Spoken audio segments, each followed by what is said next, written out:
वैसे मतदान समाप्त हो चुका है उत्तराखंड में, लेकिन सियासी सरगर्मी यहां पर खत्म नहीं हुई है। काशीपुर के भाजपा विधायक हरभजन सिंह चीमा ने चुनाव में पार्टी में भीतरघात की आशंका जताते हुए पार्टी को नुकसान होने की बात कही है। उन्होंने पार्टी में भीतरघात करने वाले नेताओं के खिलाफ कार्रवाई की मांग भी की।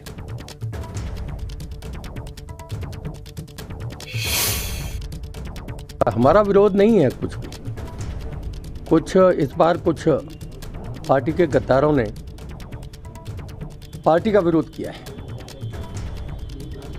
उन्होंने अपना पार्टी के प्रति जो उनका धर्म था वो नहीं निभाया, जिसकी वजह से पार्टी को नुकसान पहुंचा है, पार्टी के नाम को नुकसान पहुंचा है। और इससे मैं ये समझता हूं कि पार्टी को उनके नामों का उनका सब पता है, इसलिए पार्टी जो भी उचित निर्णय उनके प्रति लेगी वो पार्टी के ऊपर है। हरभजन सिंह चीमा की बात भी आपने सुन ली। अब चलते हैं वापस अजीत सिंह राठी के पास, जो बता रहे हैं कि रिपोर्ट संभवतः अब तक भाजपा हाईकमान को भेजी जा चुकी होगी, क्योंकि सुबह ही मांग ली गई थी। लेकिन आपने जो बात सबसे पहले कही अजीत, वो सबसे ज्यादा काबिल गौर है। आपने कहा कि ये किस सियासी बीमारी का सिंबल है, संकेत है कि इतने सारे कंटेस्टिंग लीडर्स जिन्होंने चुनाव लड़ा हो, अभी 2 दिन पहले वो कोई भीतरघात की बात कह रहा है, कोई अपने ही अध्यक्ष पर कार्रवाई की मांग कर रहा है। तो ये इसके बारे में हमारे दर्शकों को जरूर बताइए कि आपका क्या अनुमान है, ये किस सियासी बीमारी की ओर संकेत कर रही है सब कुछ।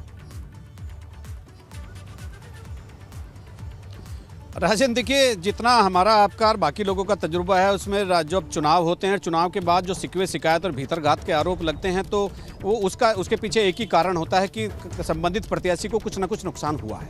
वो कितना नुकसान है, उनका जो परिणाम है उसके उलटफेर करने वाला है, ये तो किसी को मालूम नहीं होता, ये तो पता चलता है मतगणना के बाद ही।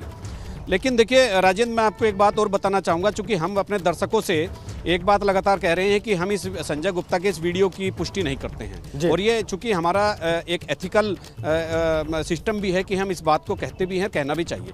लेकिन अगर कोई वीडियो वायरल हो जाए और जिसकी वीडियो है और वो उसका आकर खंडन न करे, तो मुझे लगता है उसको तो सच्ची मान लेना चाहिए। राजेंद्र, बिल्कुल, अभी तक तो संजय गुप्ता ने नहीं कहा कि ये उनकी वीडियो नहीं है, मुख्यमंत्री कह रहे हैं उनकी वीडियो नहीं है।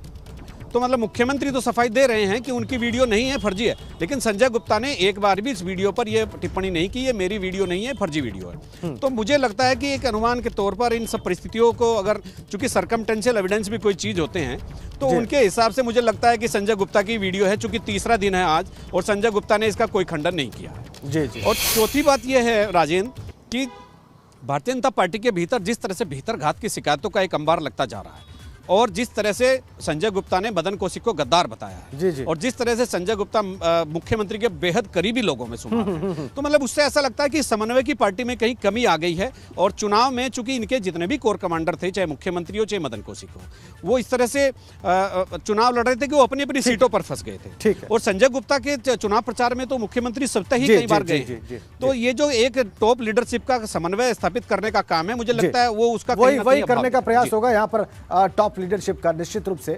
और इसीलिए रिपोर्ट भी मांगी गई है। बहुत बहुत धन्यवाद आपका अजीत सिंह राठी इन तमाम जानकारियों के लिए।